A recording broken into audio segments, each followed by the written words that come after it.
Hello and welcome back to That's So Auburn.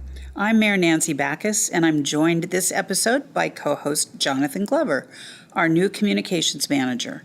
Jonathan comes to us from chilly Spokane, where he was the communications director for the community colleges of Spokane. I understand he loves reading, movies, coffee, and sometimes he enjoys all three of them at the same time.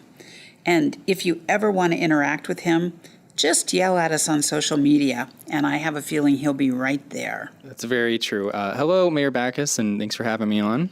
Absolutely. Good to have you with us today. Today's episode is a special one, I hope you know. It's the final one of our first season, a journey that started a year ago. Wow. It's hard to believe it's been that long. It's been a long road to get where we are, and we've covered some amazing topics.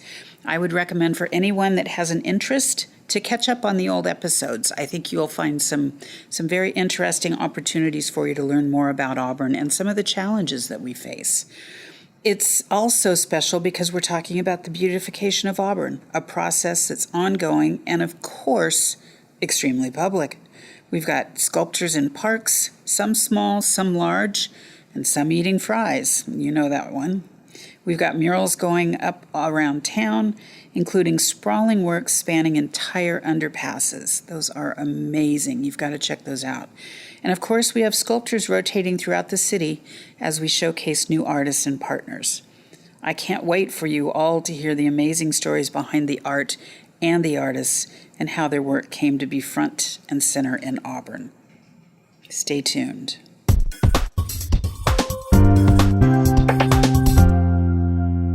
I'd like to welcome Drllevich, a Pacific Northwest multimedia artist with over 35 years of art-making experience. Jill, alongside her art partner Craig Breitbach, created what's known as Breathe Deep Raven Moon, a remarkably unique sculpture crafted from a reclaimed nuclear generator cooling blade. Hello and welcome, Jill. It's great to have you on the podcast. Thank you for having me.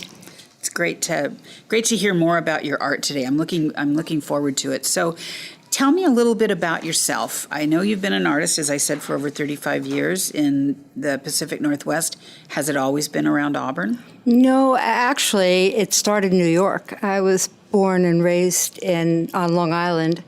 And as a coincidence, it started with the mayor of New York. Oh, wow. Mayor Lindsay. Oh. One of my friends, when growing up, one of my best friends, her mother was a theatrical agent.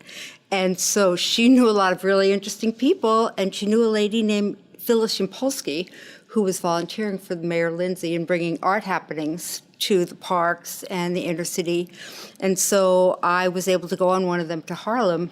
Wow. And it was a life-changing experience to bring art to kids that don't normally, get that. And it started me on that road. And interestingly, too, in New York, we were having a nuclear power company built, and we had thousands and thousands of protesters, of which I was one of them. Mm-hmm. And then as a result of the protest, I shut my electricity off for 3.5 years, raising 2 small kids on Long Island. So okay, that's dedication. Yeah. What do you mean 3.5 years? So what are you doing for electricity then?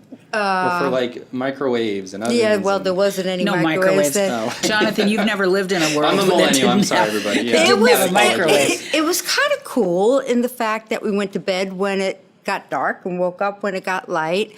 I come to find out that my kids didn't think it was as cool as I did, right? You got more sleep in the wintertime, though, than you did in the summer. And I didn't need refrigeration in the wintertime. Perfect. I lived right next to a shopping center, so I just bicycled over there for groceries in the summer. But it was, I was a hippie, and this was, to me, what I needed to do to solidify my point on, because I was raised right after World War II. Mm-hmm. And I remember we didn't have shooter practices. We had getting down under the under the desk. Oh, duck and cover, yeah. Yeah, in case there was a nuclear attack. Mm-hmm. Not that would have helped you, but no, but that's all we had at the time, right? So we were very cautious of nuclear. Yes. So when they started building nuclear power plants, people were. Yeah.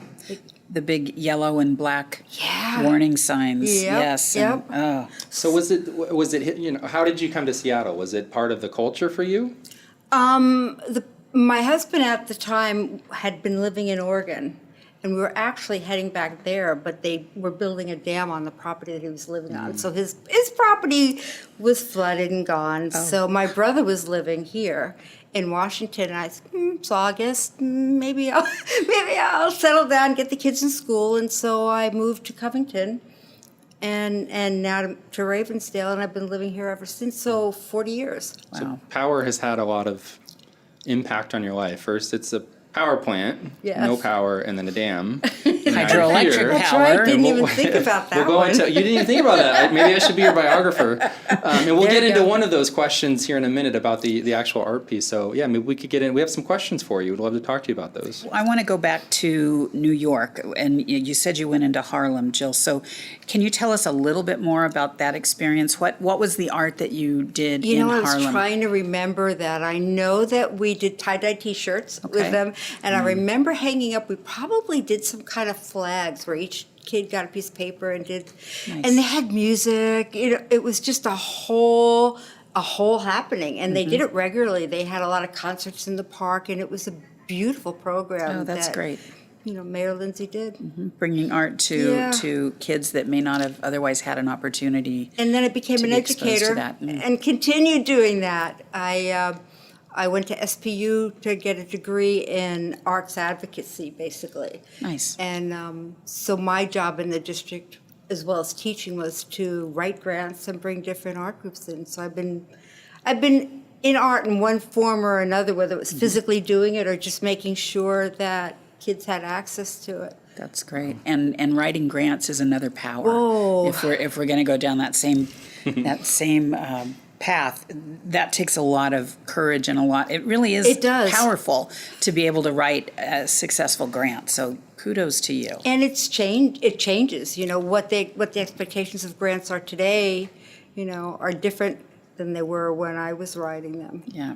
Tell us about the piece. It's a reclaimed nuclear generating cooling blade.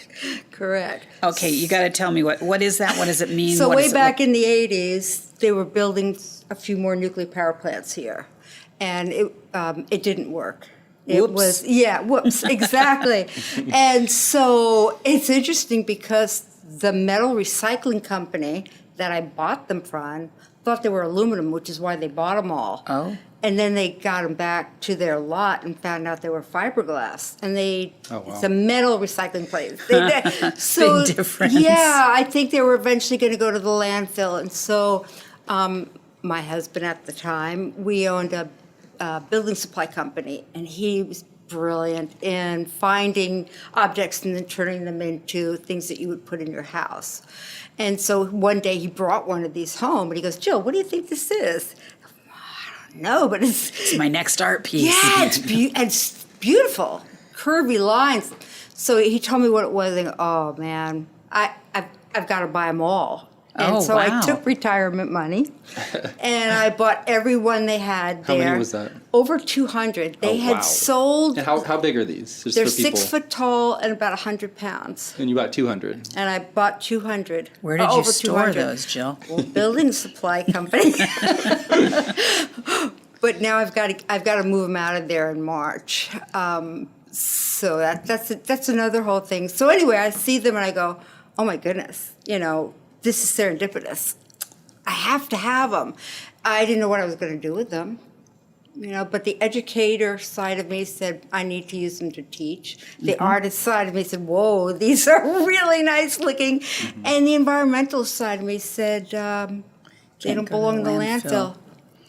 Good for you on all three accounts. So getting onto that then, how do you create a sculpture? I imagine there's a lot of clinking and clanking and stepping back and thinking and all kinds of things go into it. I am not artistic. I can follow a pattern, but I am not an artist. So I'm fascinated by anyone that has that talent. So tell us a little bit more. This particular project, there's not a lot of clinking and clanging because it's 'Cause it's fiberglass. It's more wearing respirators and cutting into the blade, and you make a mistake, you're done with that. You're done with that blade. Let's think of another idea for it. You But got 200 to go through, so. yeah, and in the beginning, I was just painting on them, and then one of the artists, I put on a show at Folk Studios and put a call Where's out. that at?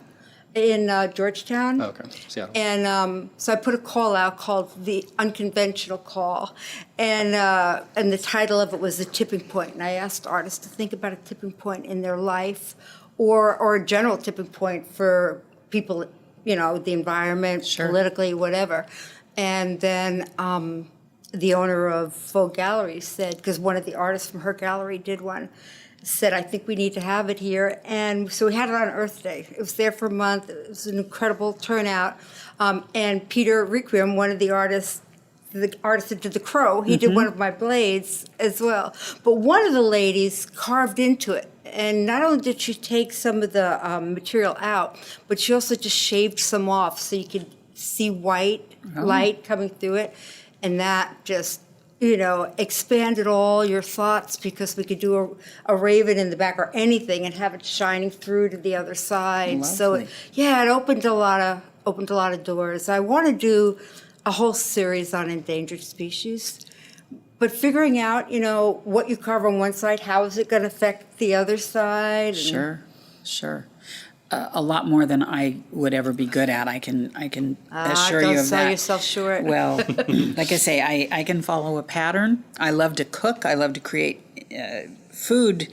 That's art. I guess it is. Thank you, Jill. Thank you. I'm an artist. That's right. I will That's add right. that. That's kind of because you get to eat it. Well, yeah. Edible art. Edible art. There you go. And if it's bad, it goes away. Not into the landfill.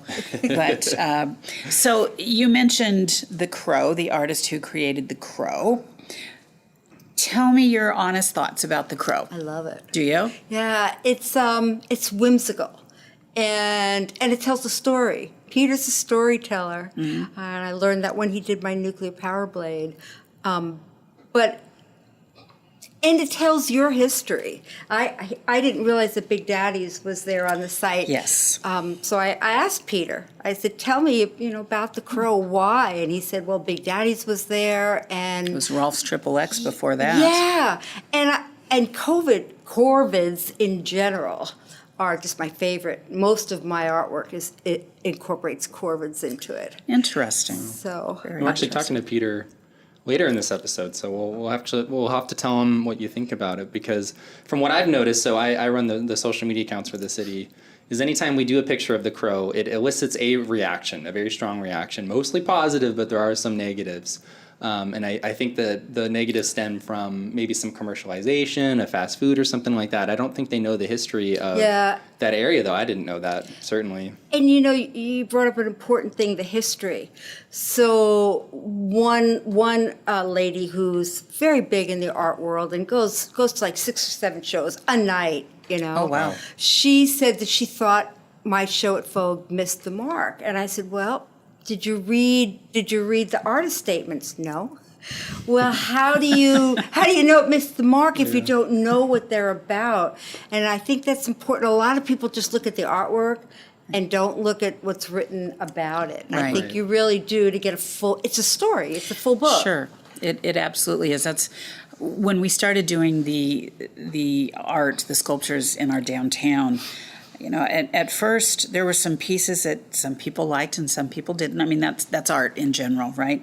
But there was no story to go along with it. There you go. So I had asked, because it was just about the time that I thought, well, how about if we could record in the artist's own voice and they could press a button and listen to it. You gave me goosebumps when you said that. We never were able to do that, unfortunately, but I still love the idea. But now we have QR codes. That's right. So that anyone who's interested can go and learn more about the artist, whatever the artist wanted to share about that particular piece. So it does allow us to have more opportunity to understand where the artist was coming from, what message they're wanting to send, and just to inspire. And that's key. I mean, that's what an artist wants to do. Right. They want to move you in some way or another.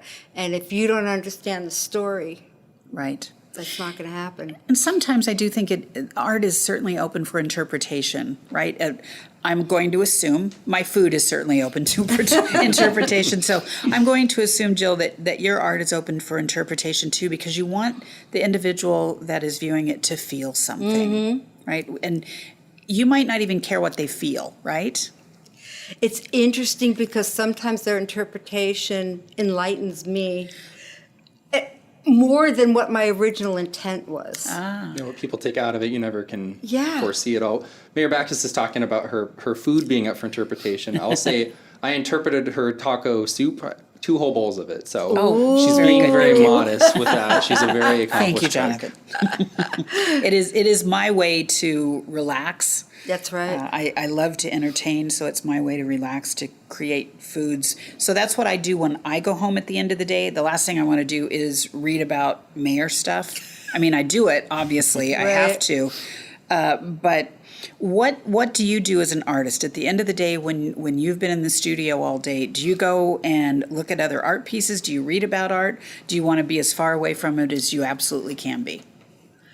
As a retired school teacher, I miss the interaction with kids. Okay. I have 10 grandchildren. Oh, So I will, and we were talking earlier about technology, because I'm not a big fan of it, but it has its purposes. Sure. And one of my 5-year-old grandsons, he plays a game called Animal Crossing. So yeah. I bought a Nintendo so that I could play with him.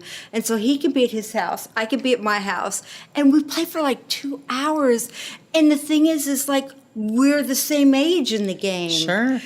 So it's just, that's what I like. Give me kids, and cooking. I like Animal Crossing. The thing I don't like about Animal Crossing is how close to real life it is. As soon as you Yes. play it, you're immediately in debt to some man you don't even know, and you have to pay him off before I you pay can. him off regularly, Oh, though. okay, that's Yeah. good. So you're fiscally responsible. Yeah. I'm not. Oh no! When I just go fishing, I Okay. catch. I pick weeds. some and do everything. butterflies. Yep, exactly. she's more. It sounds like maybe she's more environmentally conscious, It sounds like Jonathan, it. that you are in Yeah. this game. Sorry, I'm Jonathan, vegan. but I I could don't teach you. Maybe I'll have to play with you. My girlfriend went crazy on it. I would love it if you played, because my grandson's getting tired of Animal Crossing. I had He's probably tears. aging into Fortnite. You're gonna have to play that with Well, him. his father just bought him, and they did the Darth Vader. Well, so my son's a Star Wars lover. So Okay. one of his kids is Benjamin Kenobi, and another child is George Lucas. Oh, wow. that's their full name? Well, George Lucas Figueroa de Garan. Okay, wow. Wow. How do you even teach someone to spell that? I know. And Benjamin's is worse. He's Benjamin Kenobi Figueroa de Garan. So it's Wow. like, Teachers must love him. yeah. All right, another question for you, Jill. If I were to hand you the keys to the city and an unlimited budget, oh, if that were only true, what sort of beautification or art installations would you like to see in Auburn? I thought a lot about that question. And you guys are doing a good job. Oh, Thank you. So I was saying, what would I do differently? Just more. bigger crow. Yeah, bigger, more. And I was thinking, one of the things that I like, the places that I visit that I remember have soft edges. Where was it in California? It's a coastal town, and it's like little cottages, and they're, thatched roofs and Thatched stuff roofs, like yes. that. So I think that modern society is very sharp edges. Absolutely And true. so if I could do anything, the crow yeah. has sharp edges, Jill. He does. It's true. Oh, And sharp potatoes, yeah. Very sharp, very sharp. it's true. My blade doesn't. My blade has nice round edges. And you would think a blade would be sharp, I know. right? See? So the crow sharp, the blade not sharp. And so Auburn also not sharp. So, no, I mean, Yeah, that's yeah, a good thing, right? So yeah. you're saying we have soft edges. What do you Yep. mean by that? Well, what I was saying is that I'd like to see even more soft edges. okay. That if I could do anything, I would put art around that wasn't as sharp. And I'd love to do a scavenger hunt, with the art. I thought of doing that fun. in Maple Valley. When I was teaching there, we were going to do something called the Treasures Project, where people identify things that they treasured, whether it's a view Nice. or whatever.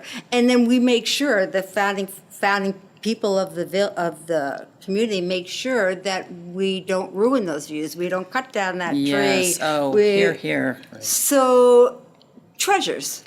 I love that a lot.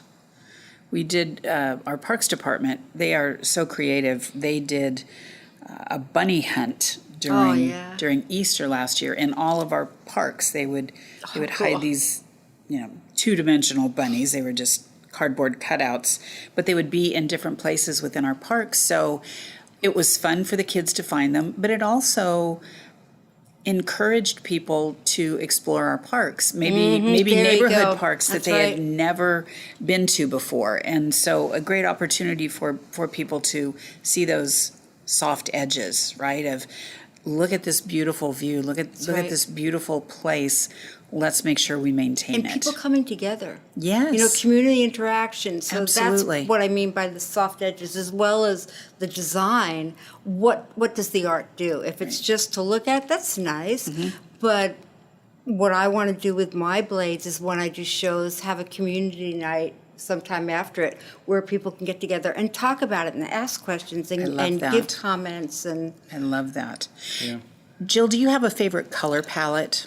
I mean, I know the colors that I lean towards. Do you have a favorite? it's funny, when we were talking a little earlier about, I was talking about having my cataracts removed, and they do one eye at a time. And so when I got up the morning after and I could take the tape off the eye and I looked, and it was like blues and yellows and beautiful colors. And I wondered why I was painting in muted tones. And it was because that's what I saw. Fascinating. So,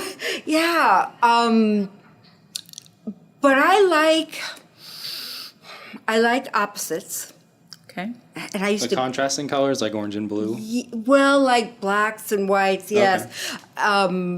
I used to blow glass, and that was a really hard thing to do, black and white, because the black melts at one temperature and the white doesn't. But I like contrasts. Okay. So I don't really have a color palette. I mostly like the more natural colors, not the really bright. Right. So the naturally And occurring I love colors. golds. Very nice. We could all use a little bit more gold in our Yeah, life. there you go. And the chamber has picked up on this before we did, but Auburn, AU, that's the periodic table symbol for gold. Interesting. So we need to have gold as our city color. Yeah, I thought that was very, very clever. Really cool. It AU, says stay golden. stay golden. That's I'll right. do a gold blade for you. Oh, perfect. Perfect. Real gold, thank you. We appreciate it. Well, we chromed some, but we didn't use real chrome It's either. fiberglass. Right. Jonathan. More of that retirement money will have to come in for that. Yeah. one. Oh, God. So when you gave some of these blades to artists to create with, did you charge them for those? Because that's your No. retirement money that No. you used for Oh, those, wow. Jill. No, my goal is to get them out there Lovely. Yeah. and to have some control over what they, it has to fit into the whole concept of sustainability.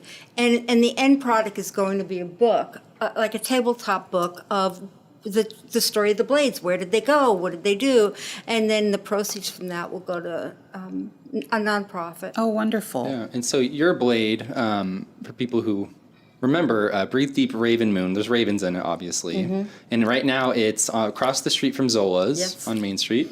And so we know that this is something you're listening to, folks out there. So definitely go look at it. We can only explain so much, so you should definitely see it. But explain a little bit how you got to the. And I know you said before we started recording that you like ravens a lot. What is that about? I love their intelligence and their humor, and I've researched them a lot, and so I do a lot of paintings with ravens, with a more human aspect to them. I don't paint totally abstract, and I don't paint totally realistic. I call myself an abstract realist because Great. I kind of sometimes call myself an abstract realist. in general, right? In Yes, life. yes. Yes, definitely. I can get overwhelmed. Yeah, Right. I'm attention deficit. So, people go, oh man, how come your place is so clean and organized? I said, well, because it needs to be for me to have clear thought. Yeah. I can't have chaos around me. Same. Clutter. Yeah. My house is it's Like, especially like kitchens and living rooms. I need those to be spotless. Yeah. Before I can do anything in them. No dishes in the sink. That drives me crazy. I got that from my father, and the bed has to be made. Same. The Yep. house is chaotic if the bed isn't made. It's true. Yeah. It is absolutely true. They say that for depression too. It helps. Oh, yeah. Just making the bed in the morning, that routine. And then you kind of look at your place when you're going to bed, and it's nice and tidy. It's Yeah. not like it was Yep. the morning Yep. before. So Routines in general yeah, are really helpful. That's the hard part. People think, oh, retirement, oh, you're so lucky. And yes, in a lot of ways I am. But not having that routine and the sense of purpose Can that get to have- you, can't it? yeah. Well, let's make it a routine for you coming back on the show. Yeah, Jill. let's Thanks do so much that. for coming. Really Yes, appreciate thank it. you much. so much, Jill. We appreciate it. You guys made it easy. Yeah. Thank you.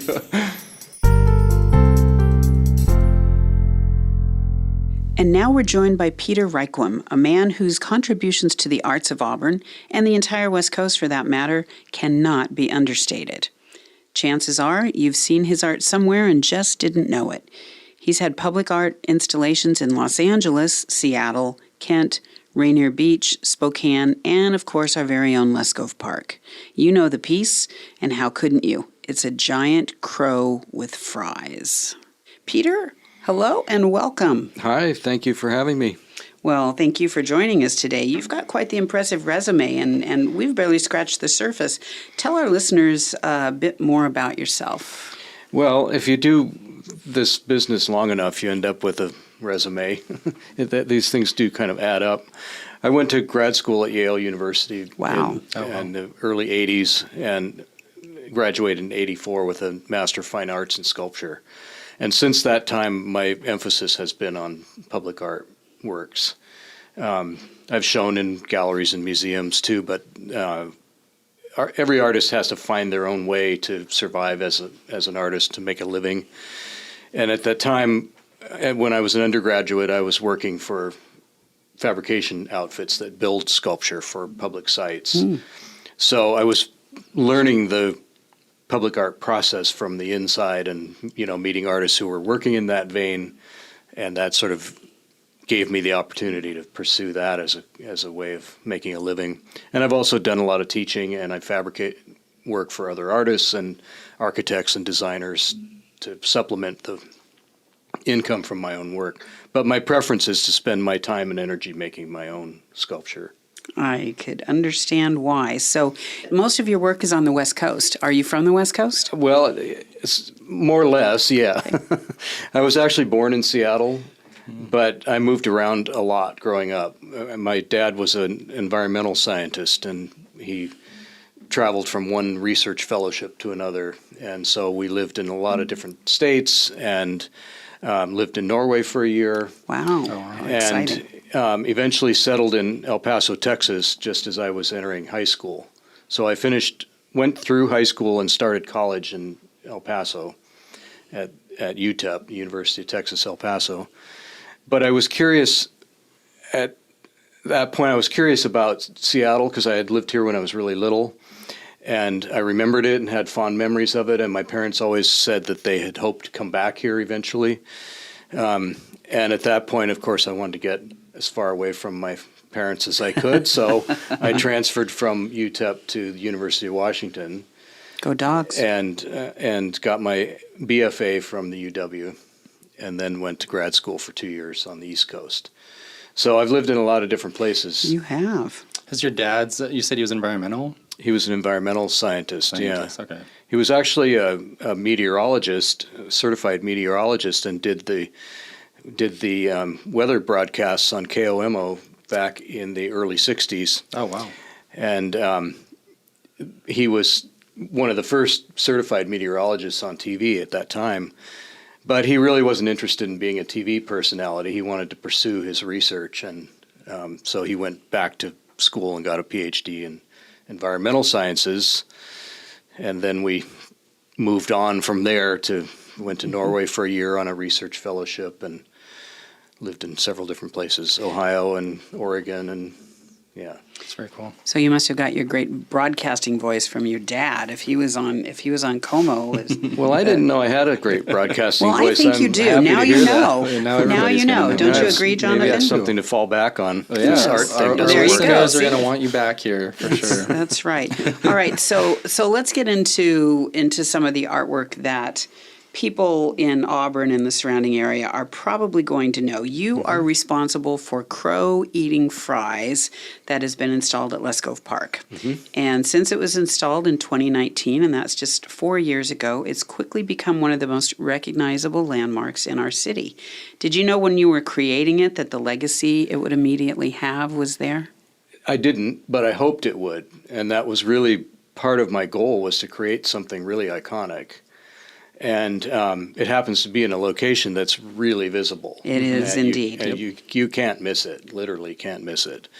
And it's big, so it stands out, among all the other road traffic and other buildings and all the distractions that you have around there. It stands out. So it's doing exactly what it was designed to do, but of course, you never know what the result's going to be. You hope that people will respond to it and that it will become an icon, but you never know. Sure, and it's on an iconic site. It Right. started out as Rolf's XXX, and then it became Big Daddy's, and there were all kinds of cruise-ins for cars there, and of course the iconic French fries, and there were definitely crows around. So what went into your thought process when you were designing crow eating fries? Well, the things you just mentioned are exactly what inspired the piece. That history of drive-in restaurants there is really the key to the whole concept. And there are thousands of resident crows in the area, so it's sort of a nod to them as well. I happen to be a huge fan of crows and ravens and all the corvids. Why is that? So they're just absolutely fascinating. They're really smart. They are. And they're clever, and they're vocal, and That they are. and they recognize faces. I did not and- know that. Yeah, they do. Oh, there's some really fascinating research. In fact, I had a chance to meet John Marsloff, who's a University of Washington professor. He's considered one of the world's leading experts on corvids, which the family of birds that includes crows and ravens and jays and a number of other ones. And that's his area of research. And you can see, if you look up on YouTube, look at TED Talks, he did a really great TED Talk with his lecture about his studying crows and using his graduate students to do these really interesting research projects. But in part of one of the things that he did was he put a mask on, and they were trying to tag these ban the birds, so they'd have to capture them temporarily to ban them. And they put a mask on, so the birds eventually, it didn't take them long, but they learned that guy with the mask, that face, they didn't know, that, of course, that it was Sure, a mask of per course. se, but they recognized that face. That's the guy who captures us. Oh. Right? Wow. And anyway, so then they started doing other experiments with this mask idea, and they proved that the birds could actually recognize individual faces. And they somehow managed to even teach each other and even teach successive generations a specific face to be aware of. So- I don't know how they do that, but it's Wow. fascinating. That is fascinating. And Marsloff's research is really interesting to pay attention to. So I'm going to guess that after a short period of time, he had to change masks in order to be able to capture and band some of the. Right, they did all sorts of things, tricks to try to trick the birds, but they were never able to. The birds were outsmarting them, I think. Wow. But it is true, they do recognize faces, and a friend of mine, an artist friend of mine, used to have a studio in Inner Bay down in between downtown Seattle and Ballard, that 15th. And he one day came out of his studio and there was a dead crow on the ground. And so he picked it up and put it in the dumpster. Well, the crows saw him do that, and immediately associated him with the death of that bird. Oh, my heavens. And so for months afterwards, every time he came out of his studio, they dive bombed him, they chased him around, they just tormented him. Wow. So I told John Marsloff that story, and he said that's a very common story. He said they recognize people, and if they think that you had something to do with that bird's death, they're going to blame you, and they'll never let you live it I've heard down. that before, yeah. And Groups of so them. he said, if you ever do find a dead crow, Leave it alone. leave it alone until dark, until Oh. nightfall. After the birds have gone to roost, it's safe to dispose of it because they won't see you doing it. But if Right. they see you doing it, you're in trouble. Wow.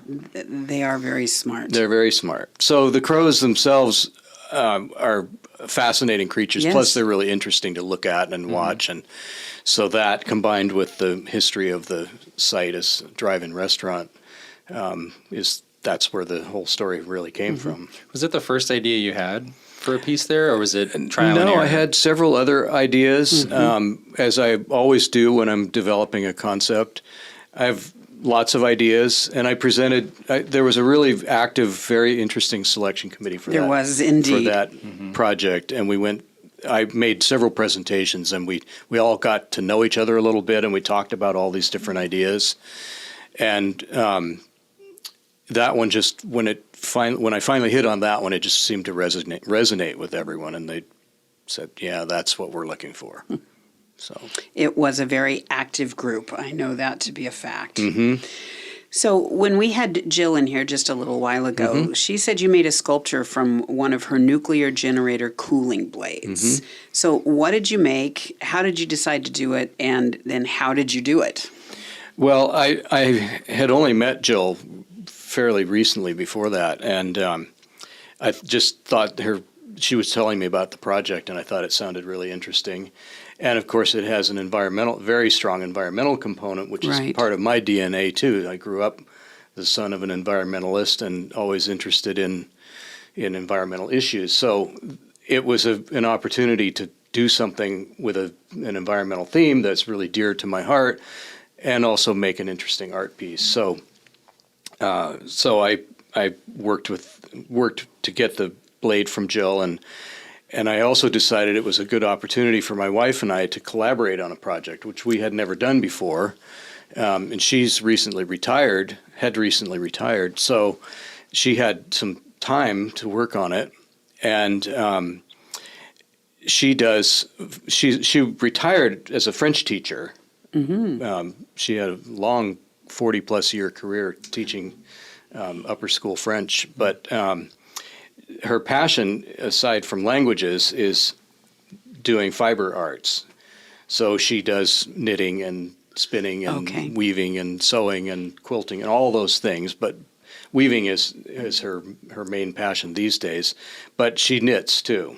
And in fact, she was quite famous at her school for knitting in faculty meetings because that's what she did She to would keep her hands busy. occupied. It's better than looking at your phone, I guess. Right. That's it. So all of that is to lead up to describe the sculpture that we made. So these nuclear fan blades are made of fiberglass. Yes. And they're flat black initially, and they have a stem on the bottom, and so they're sort of shaped like a popsicle. Yes, yes, that's a good way to describe it. Almost flat rectangle with a stick coming out the bottom. That's what you start with.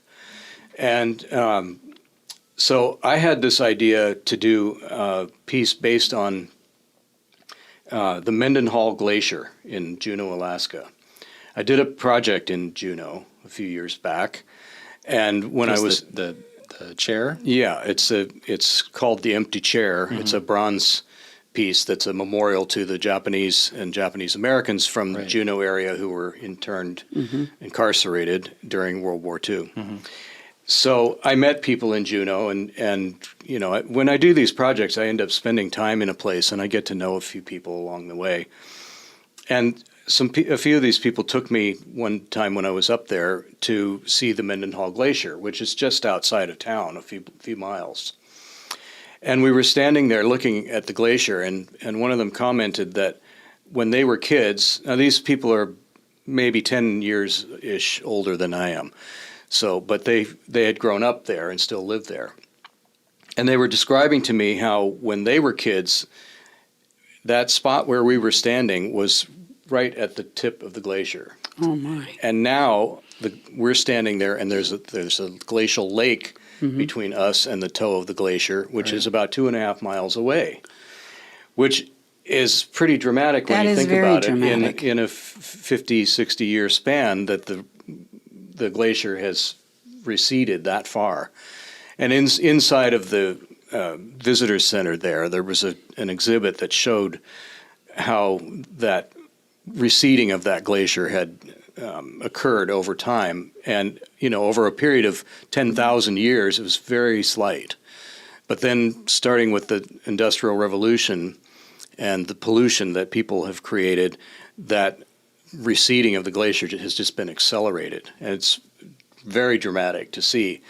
Anyway, so that was a story that was in my mind when I saw this nuclear fan blade and knew that the goal was to make something with an environmental theme.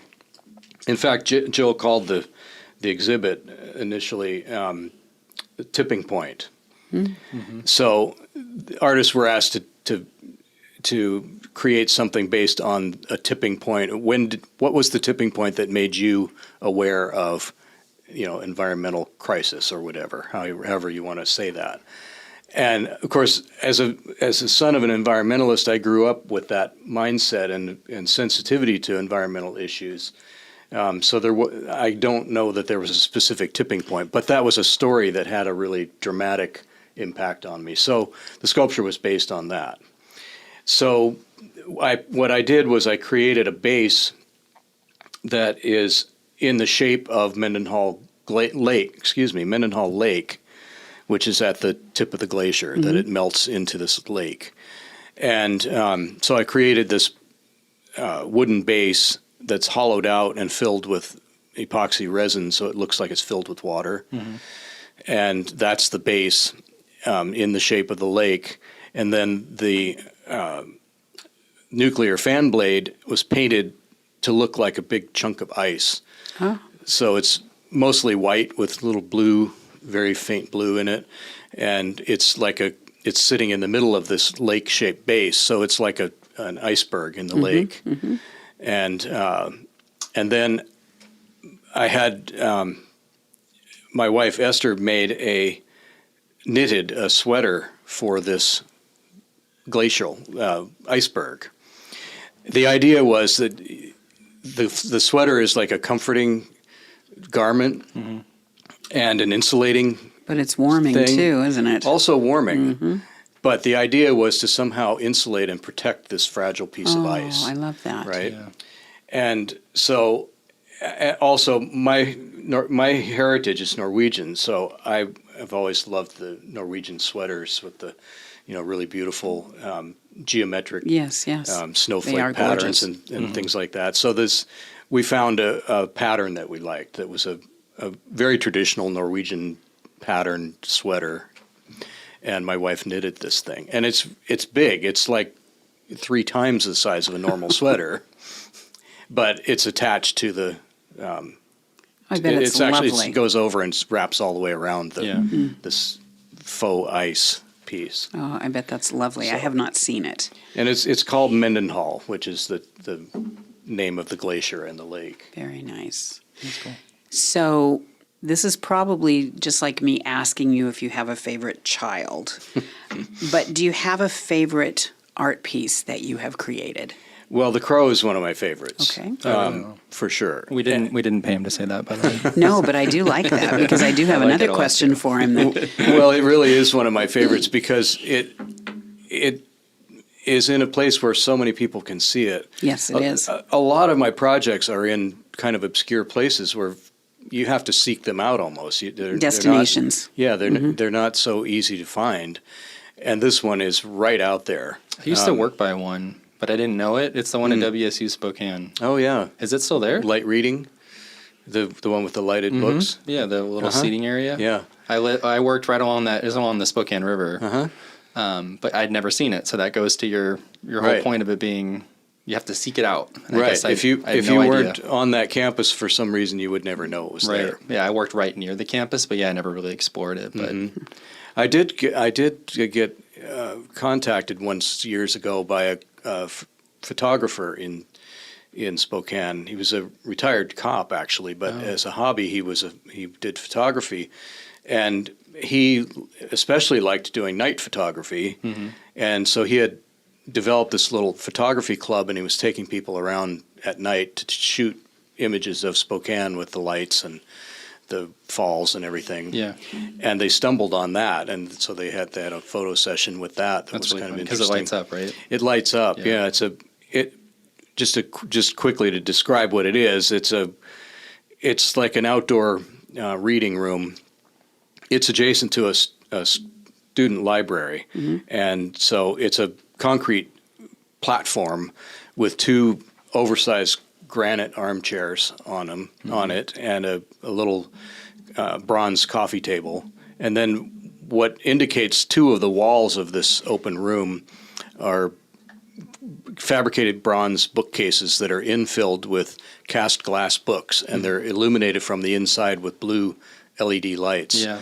So you when you sit in this room, you're bathed in this blue light, and it can be seen from all the way across the campus. It's really cool. Wow. So it's called light reading. I love that. You're very clever with the naming of, your pieces as well. The titles are important. Well, yes. As a matter of fact, I hate to correct you, but this one's called Crow with Fries. Crow with Or fries. with Yeah. fries. Oh, And that sort of comes from these, old impressionist paintings where the title might be, Girl with Umbrella or Yes, something like yes. that, right? Yes. So anyway, So you're saying that that's one of your favorite pieces. I will tell you, when we post anything about the crow on social media, it definitely elicits a strong emotional response. Most people love it. Every now and then we get somebody that goes against it. How do you feel? I mean, to me, it would be like my child, right? How dare you say something about my child? So how do you take it when someone may be less than fully enamored with one of your pieces? well, to tell you the truth, that's good. That's a good thing. Really? Yeah, because Not if you talk about my child. That's not a good but thing. it's not my child. It's art. Yeah, okay. And yeah, I mean, I get pretty defensive if people insult my kids. Yes, yes. which are not kids anymore. But anyway, it's art. You can't please everyone.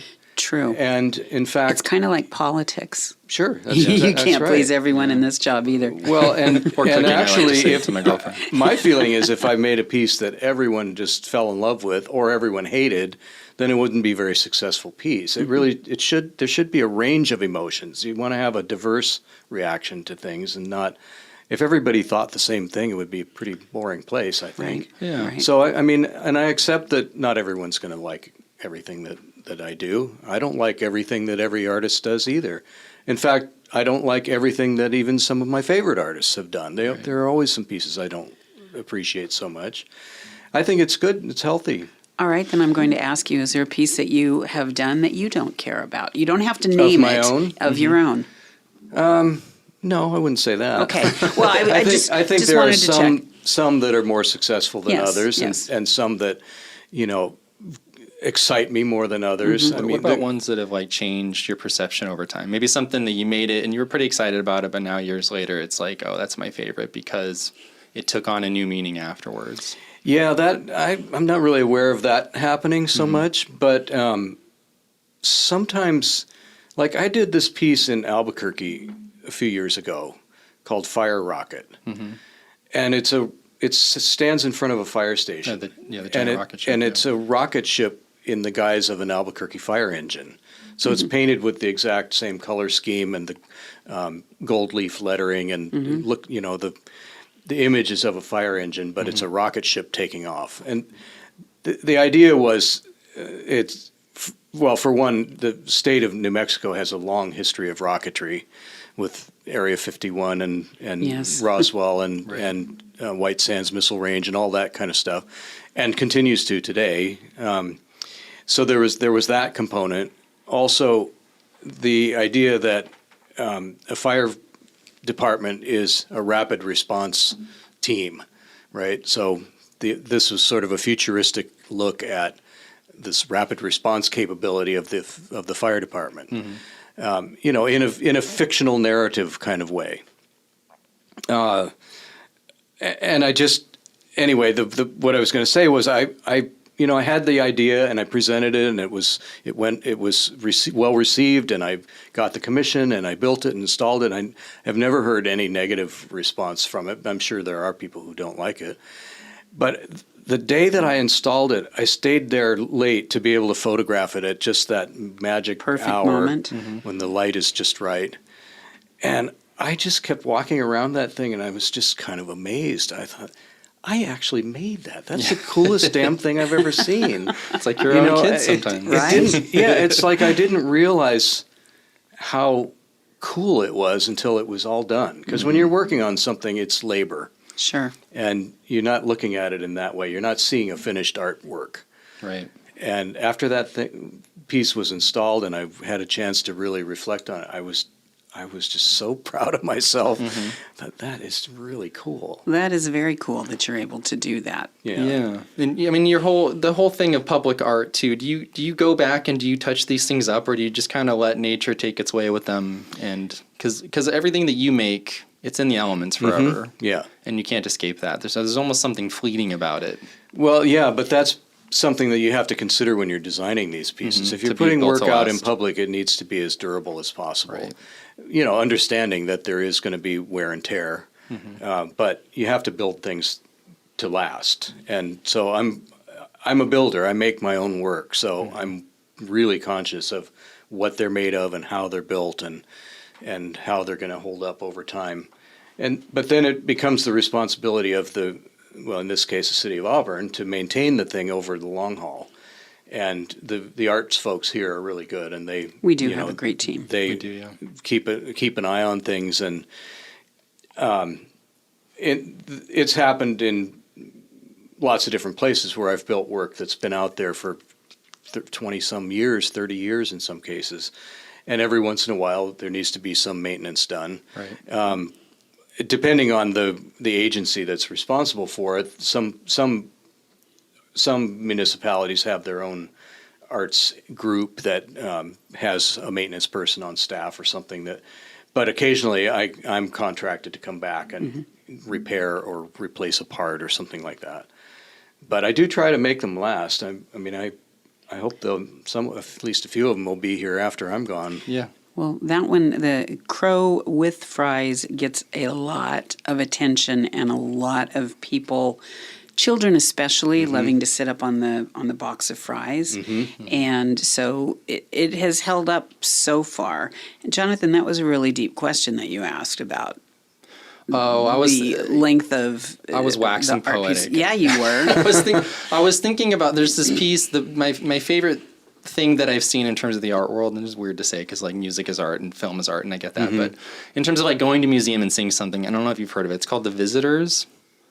It's by this Icelandic artist, and I won't even try to say his name because I'll totally butcher it. But where did you see it? So this was in Atlanta, but it goes around the world. And apparently, if you just Google like the Guardian top art installations of the century or something, I think it's #1. But the whole concept is it's a big house in New York where they just film these separate rooms where these musicians are playing, and they're each in their own room, and they have a camera and the recording. And the way that you see this is you walk around this room where all these projectors are set up, and each projector has each musician, and they're all playing the song together, and they can hear themselves over the things. This was made in like 2012, right? And it's been around forever. But then when COVID happened, watching it, it was like it completely changed everything because here they are playing together in a house, but they're not near each other. But then at the end, they all gather and then they go off down this hill, and you can hear them continuing to play the song, and they're singing, and they look so happy. And you're like, wow, this is the way life should be. Is coming together to play this music even though you're separate. Yeah. And it's like an hour. They're playing this song for like an hour, and it just keeps repeating and repeating and repeating. It's called The Visitors. Everybody should look it up. It's fantastic. Will look it but up you can't, for sure. The thing is you can't experience it unless it's in person. Right. Because if you watch a video, it's not the same as walking around, because you can say, I'm going to listen to this person for a while. Right. And then I'm going to go over to this person. They're playing a banjo. And then I'm going to go to this person. He's in a bathtub playing. And this person's playing next to this woman sleeping on this bed. And it's like so bohemian. You can't imagine it. But But like public art like yours, you can see a photo of a giant crow with fries, but you can't really see it until you go up to it. That's right. So that's kind of the whole crux of that is, for what you make, that only the people who are there in person can actually see it. So Well, they're the only ones who are going to get the full experience. That's Right. right. I mean, the scale of sculpture in public spaces is really important. Right. And because that site is so big and the traffic is moving at such a clip, it had to be big. Right. And Right. but you're right. I mean, you can see pictures of it. It doesn't give you a sense of the scale of it. Yeah, I even- agree with what you're saying, and I'm anxious now to go look up what the visitors. The but- Washington Post has a really good oral history of it, and they go through. It's like one of those interactive stories online. You can kind of get a lot out of it because it goes through the repetition of music Yeah. and how this piece even came to be. And it's one of those accident things. He wasn't going out to make this celebrated art piece. He just wanted to make something that was cool to him. Yeah, And that that's sounds wonderful. Your favorite music, your favorite movies, that's always how it starts. What do I want to make? Right. If I'm a filmmaker, what movie do I want to see? And that's how they make it. And some people really like it, some people really hate it. Yeah. But like what you said, you're not out there to make everybody happy. I don't think any true artist is really trying Right. to please everyone. You can't. It's In fact, the I wish I- perfect way to drive yourself crazy Yeah. is to try and please everyone. Yeah, because you're going to fail. You are going to fail. Yeah, I wish I could make music because to me, music is really the most pure form of art. Well, that was my next question. Were you reading ahead? Yeah. What is your favorite? What is Oh. your favorite art form other than what you do? I would have to say music. I mean, I can look at, I can be moved by fine art or craft, but music just can grab you by the throat and give you bring tears to your eyes in a way that I've never experienced. I've had some pretty emotional experiences with certain art pieces, but music in particular can do that to you. And I have a wide range of musical interests, very eclectic tastes, everything from I love rock music. Yes. I still listen to some of the stuff I listened to growing up. That's, Led Zeppelin and Rolling Stones and stuff like that. That's Just- timeless. It's Peter. timeless It's to timeless. I grew up with that. me. I love too. blues music. Yes, yes. I love opera music. Okay.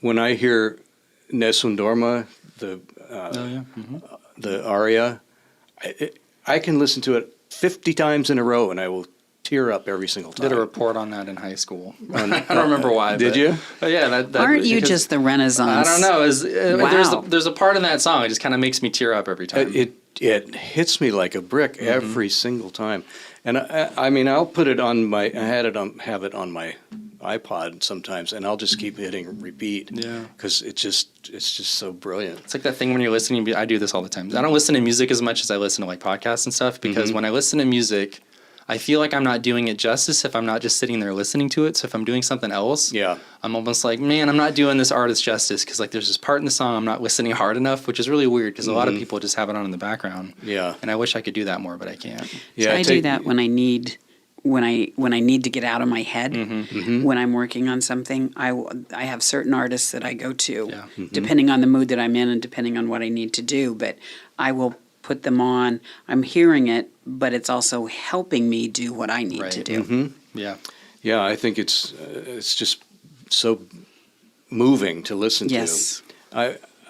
I'll sometimes just go on YouTube and watch live concerts. I mean, I love to watch live music, and I've always enjoyed that. Something so But special about that. COVID really put a damper on going to live shows, and my wife and I got in the habit of streaming live shows Right. during COVID, so we could at least see, actual live music. But I'll go on and watch, a 2-hour Led Zeppelin concert from 1974, and just be completely enthralled. You see all the people. I did that when COVID started too. Yeah. I don't know why. I got down a rabbit hole of Woodstock 99 for some reason. Mm-hmm. I think the algorithm was hitting me. For some reason, it just suggested Yeah. something. Then you watch one of them, and that's all you see on YouTube. But Yeah.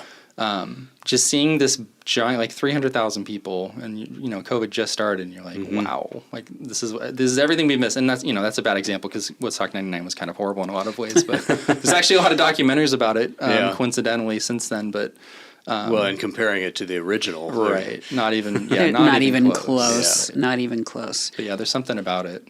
Yeah. Yeah, music Well, can just change your attitude. And there's something about seeing music live that. Oh, there certainly is. Watching live recordings is one thing, but seeing it live, experiencing it with other people, and feeling the music is. I mean, It's like a dialogue. yeah, there's no substitute for that. It's very intimate. It is, yeah. Because no two shows are the same. No. And then if one crowd is awesome, they're going to feed off that energy. That's right. The opposite is true too. Well, even if you see the same artist repeatedly, every show is different. Right. And I've experienced that a number of times with different artists where I've gone to, several of their concerts. And of course, you always compare them to the first one that you saw, which was always the best. Nothing is ever going to top the first time you see one of your favorite artists in Right. concert. I've turned into a concert snob. If I can't get in the first few rows, I'm not going. Oh, yeah. Oh, really? I'm just turned into that kind of a snob because I don't want to sit in the nosebleed section anymore. And what kind of music do you watch? Oh gosh! Well, I just watched Tower of Power's 50th anniversary show last night on PBS. Oh, cool. And we had seen them in concert, their 50th anniversary tour, and so it brought up a lot of those memories and emotions and things when we saw them live just a few years ago. You're seeing Taylor Swift. I'm seeing Taylor Swift, but that's because my daughter wants to see But Taylor how Swift. are you going to get in the front row of that? We're not. Oh, no. That's impossible, right? That one was impossible unless I wanted to spend a year's salary That's to right, do 'cause so. that's all assigned seating for those shows. Yes, it is. And so my daughter has to understand that this time concert snob mom was not going to do that. But we're in the arena and we are going to have a fabulous time. Yep, that's great. Yes. That will be fun.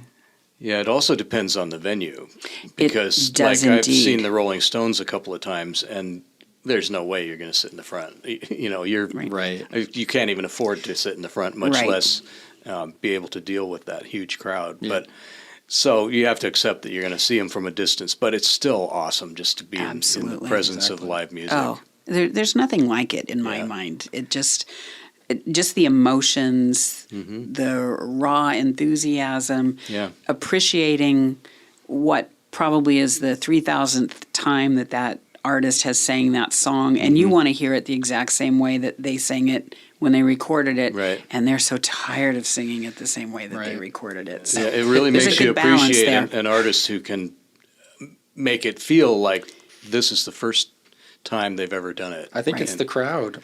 From what you read of people who have, the Stones, they had hits in the 60s. So, Yeah. Long before you were born, my Right. friend. Yes, 30 years before I was born. So, Stop it. 60 You didn't years have to ago. go as far back as that. I just said before you were born. Right. So every time they play it, they're as long as the crowd is into it, and some people, everybody's different. Some artists Yeah. really do just hate a certain song, like Kurt Yeah. Cobain hated, and we were talking about this before we started Yeah. recording about his show at Green River College. But as long as the crowd is into it, they're almost playing it as a reaction to what they're doing. They're not playing the song like they have been. It's their song now that they're kind of playing for them. Well, that's a good point. Also, unfortunately, I never saw Nirvana live. I was a big fan, but I never did see them live. But the audience adjusts the music Right. the way you're describing.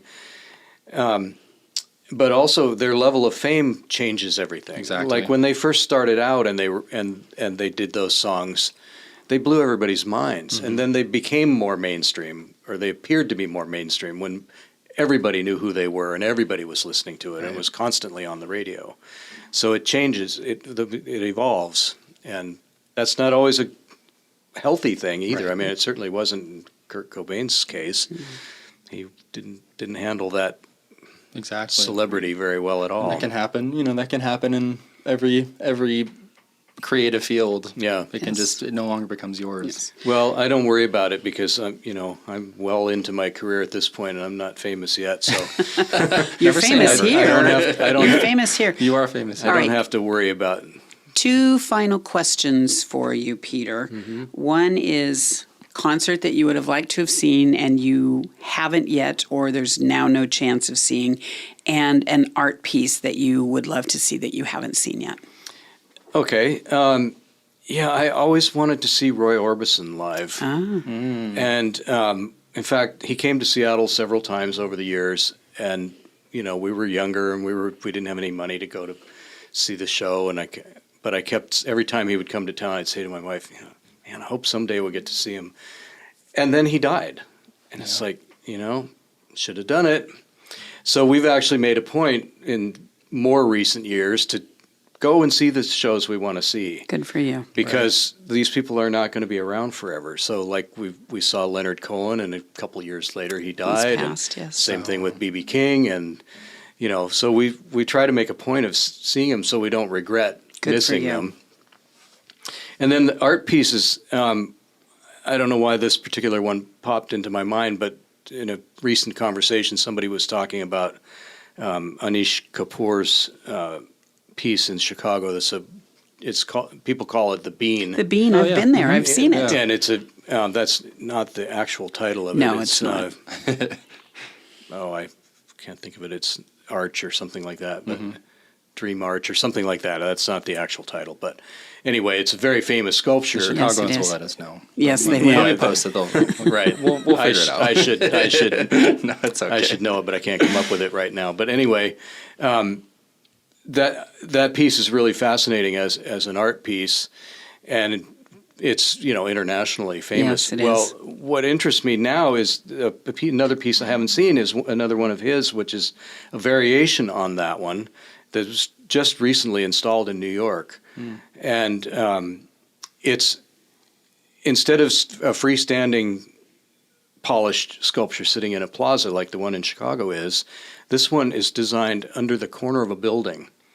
So they literally built this building with the sculpture in the design to begin with. That's fascinating. And so it looks like the weight of the building, the corner of the building is resting on this giant silver balloon.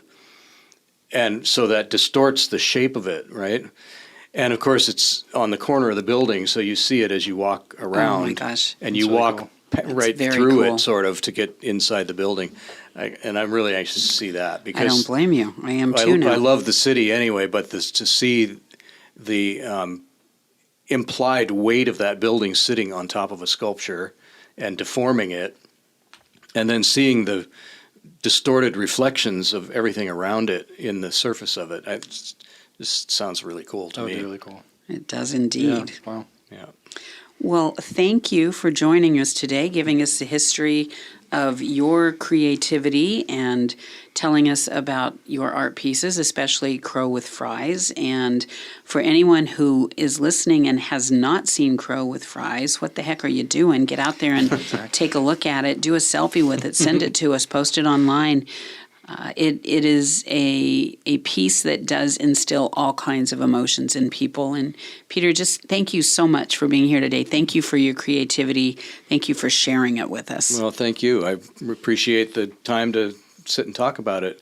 I want people to enjoy my work, and I want there to be a little bit of humor in the work, but I also take my work pretty seriously. So having a chance to actually sit down and talk about what it really means is really nice. Thank you. Yeah, of course. Yeah, we love it. Thanks Yes. for coming.